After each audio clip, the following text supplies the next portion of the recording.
Hi everyone, welcome to another interesting tutorial. Today I'm Dami of T Exclusive Couture. Today we'll be learning how to cut and sew this beautiful Ankara top with side lacing. So if this is what you are looking at to learn, please stick to the end of the tutorial. If you are joining us for the first time today, thank you for joining us, and don't forget to click the subscribe button, turn on the notification bell to get notified anytime you have a new tutorial.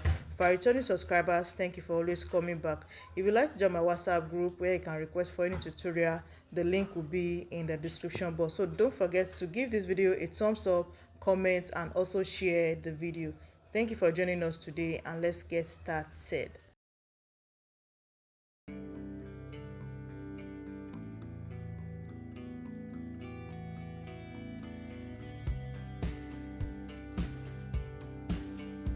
We will be drafting directly on the fabric to make this dress. It's dartless and it's a free top.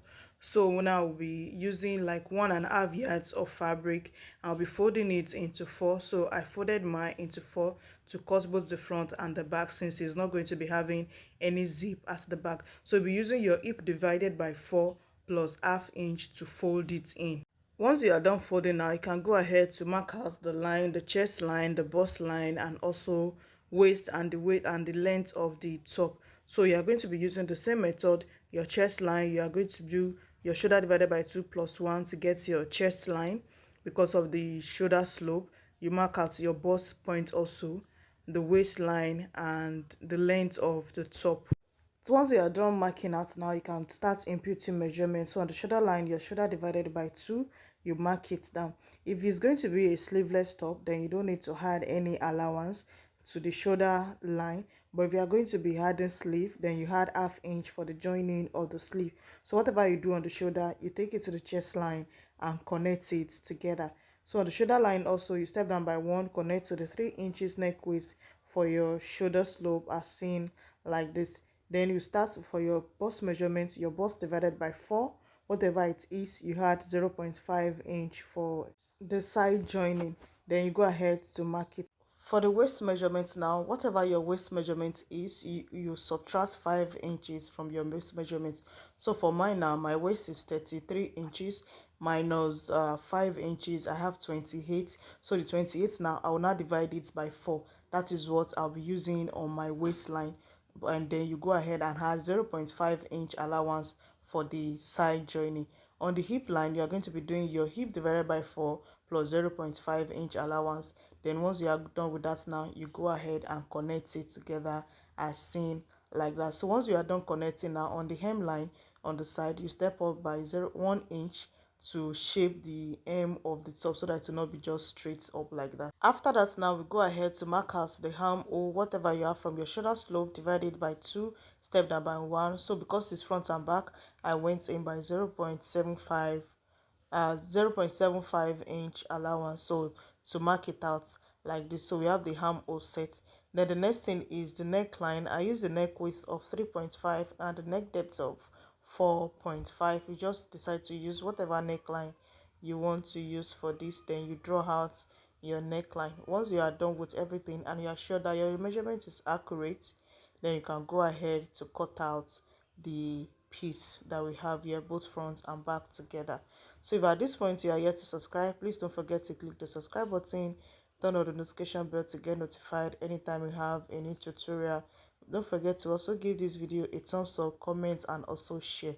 So after cutting now, this is what we have for our main body. This is what is going to be looking like. Next thing is to cut the flare for the side. We are going to be cutting a flare shape that we are going to be joining to both the front and the back side.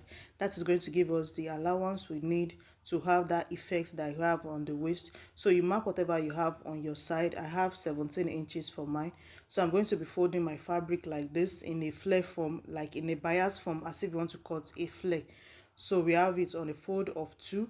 On the edge there, we are going to be marking 1 inch. That will serve as the starting point. So you just mark it across like that. So from that now, you are going to be measuring the length of your side. Mine is 17. So I just go ahead to mark it all around like this to have a flare shape for that part. So you just mark your 17 inches like this. Then you can go ahead to cut out the flare shape.